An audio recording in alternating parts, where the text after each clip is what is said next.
अस्सलामुअलैकुम। अल्लाह पाक आपको खुश रखे। चैनल को जरूर सब्सक्राइब कर दें। आज का लतीफ़ा। एक गांव में एक भेड़िया घुस आया। सारे गांव में भगदड़ मच गई।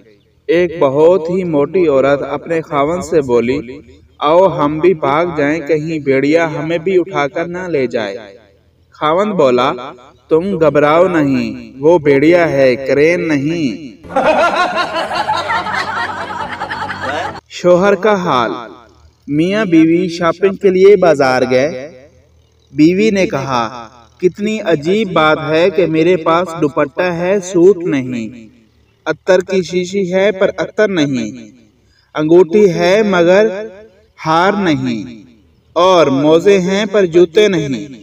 शोहर ने ठंडी आह भरते हुए कहा, मेरा भी यही हाल है, मेरे पास जेब है, पैसे नहीं। शादी का इरादा। शोहर, मैंने दोस्त को आज खाने पर बुलाया है। बीवी, तुम पागल हो गए हो, पूरे घर में गंद पड़ा है, बर्तन भी धोने वाले हैं और मैं अब कुछ पका भी नहीं सकती। शोहर, यह सब दिखाने के लिए ही तो बुला रहा हूँ, क्योंकि वो बेवकूफ शादी करने का सोच रहा है।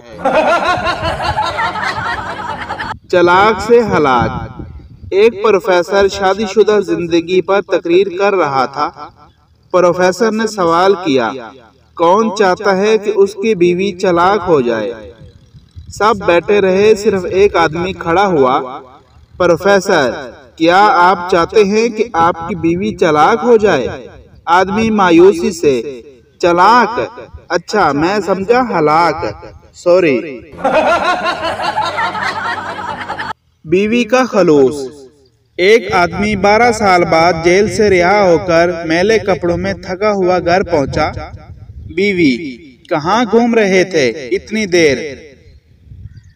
रिहाई तो 2 घंटे पहले हो गई थी।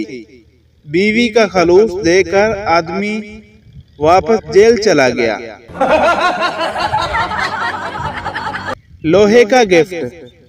बीवी बहुत ही प्यारे अंदाज में शोहर से पूछते हुए, आपने पिछले साल मेरी अम्मी को लोहे का बेड बनवा कर दिया था, तो जानू इस बार क्या देने का इरादा है? शोहर गुस्से से बोला, इस साल उसमें करंट छोड़ने का इरादा है।